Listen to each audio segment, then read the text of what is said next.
뭐라고? 그게 지금 말이야? 고난을 당하라고? 그게 하나님 뜻이라고? 우리 삶 가운데 때로는 아픔이 있고 때로는 고난이 있고 때로는 넘어짐이 있지만 예수님께서 승리하셨듯이 또 우리 수많은 믿음의 선배들이 승리하셨듯이 동일하게 우리 삶 가운데 승리할 수 있는 그 방법을 한번 나눠보도록 하겠습니다.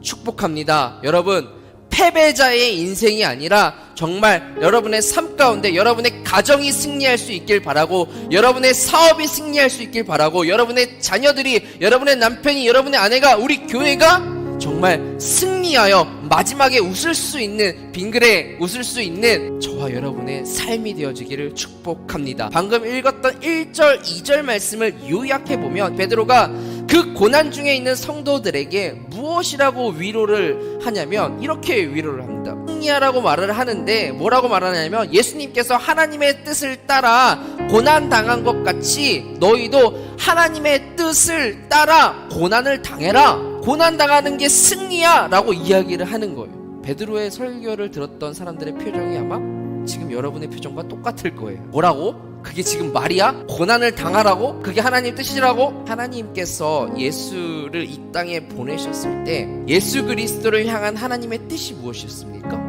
예수 그리스도를 향한 하나님의 뜻은 십자가를 지는 것이었습니다. 그러면 우리가 방금 읽었던 1절, 2절 말씀을 이렇게 해석할 수 있는 거죠. 예수 그리스도께서 하나님의 뜻을 따라 십자가를 지셨던 것 같이 우리도 고난 가운데 있는 성도 너희들도 십자가를 지고 예수님처럼 살아라. 십자가 지는 것이 승리하는 거야. 십자가를 지는 것이 승리하는 최고의 방법이야 라고 지금 말을 하고 있는 것입니다. 누구든지 자기 십자가를 지고 나를 따르지 않는 자는 능히 내 제자가 되지 못하리라. 베드로는 정말 실제적으로 정말 죽음, 목에 칼을 들이대는 상황이에요. 그 죽음의 위협 앞에 있는 성도들에게 십자가를 생각해 보아라, 십자가를 묵상해 봐라, 십자가 붙들어라, 십자가를 지는 삶이 어떤 삶인지 한번 고민해 봐라 라고 말하지 않고, 그렇게 위로하지 않고 지금 뭐라고 말하냐면 십자가에 달려 죽으신 예수 그리스도와 같이 너희도 똑같이 십자가를 지며 살아야 십자가의 고난 가운데 너희가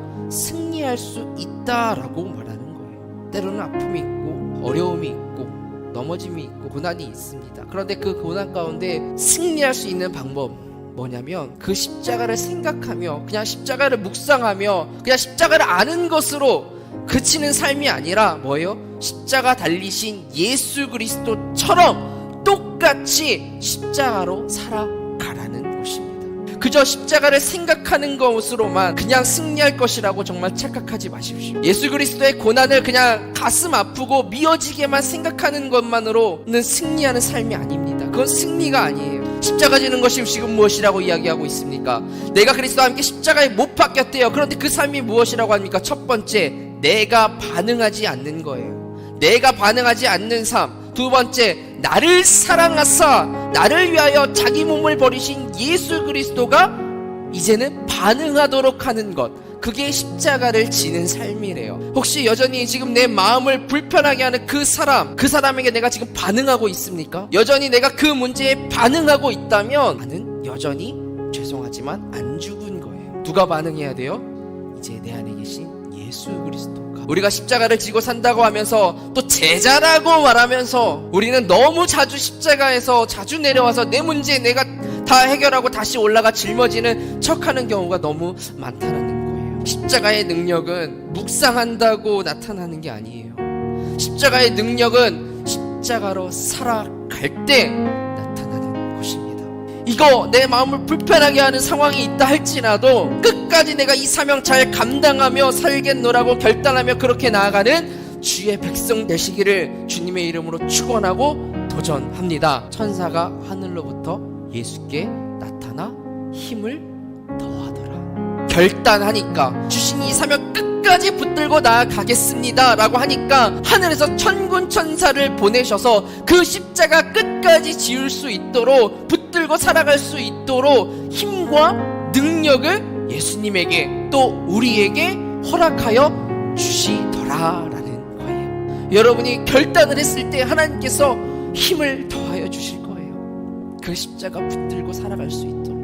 2절과 3절에 반대되는 단어가 있습니다. 2절에서는 하나님의 뜻을 이야기합니다. 그리고 3절에서는 이방인의 뜻을 언급합니다. 고난 가운데 우리가 승리할 수 있는 방법, 마지막에 우리가 웃을 수 있는 방법이 뭐냐면, 힘들 때, 어려울 때 우리의 본성과 우리의 본능으로 반응하는 사람의 뜻을 따르지 않고 그것을 뛰어넘는 하나님의 뜻을 택하라라는 것입니다. 베드로가 이렇게 정리하는 이유가 있어요. 역사 속 인간의 고난의 시작이 하나님의 뜻을 저버린 순간부터 우리 삶 가운데 고난이 시작되었기 때문이에요. 그 선악과 앞에서 하나님의 뜻을 선택했다, 선택하지 않았다의 문제인 거예요.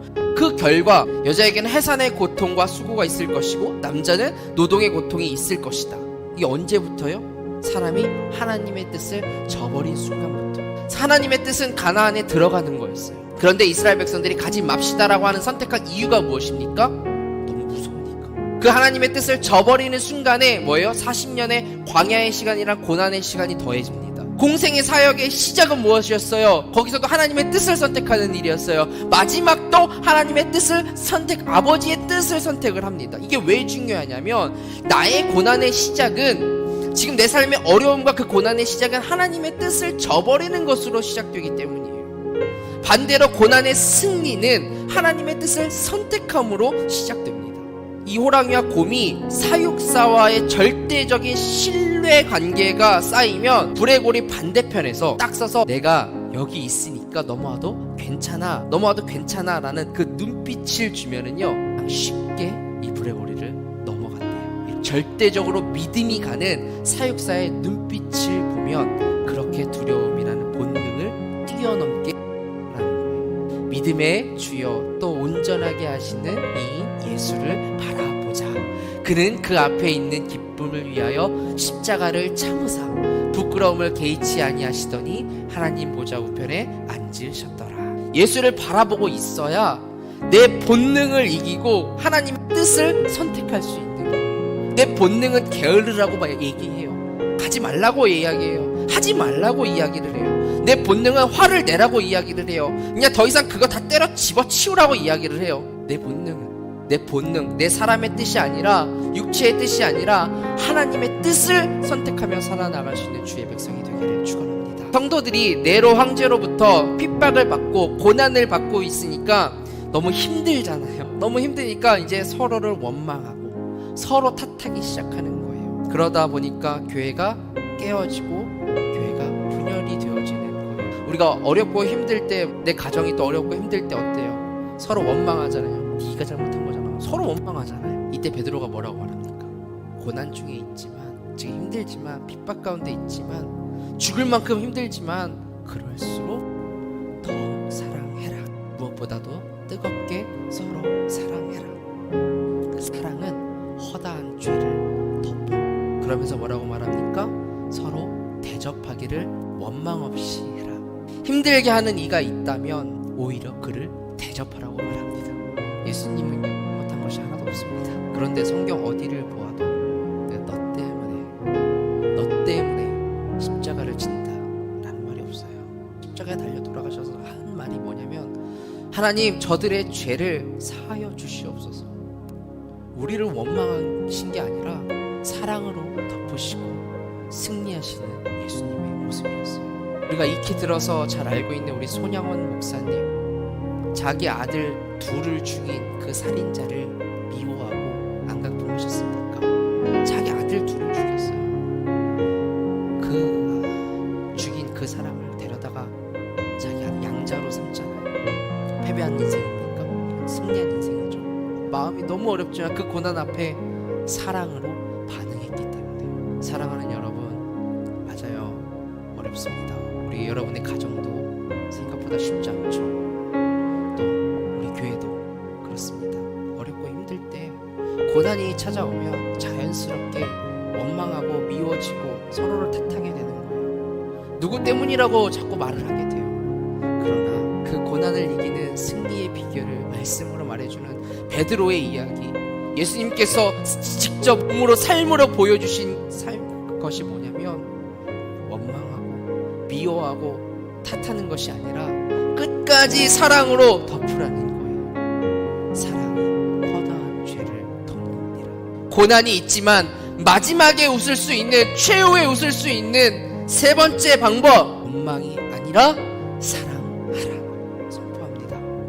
어렵고 힘든 이 시기, 아니면 그런 순간이 찾아왔을 때 여러분의 삶 가운데 승리가 있을 줄 믿습니다. 마지막에 웃을 수 있는 우리 그리스도인의 삶으로 살아가길 축복합니다.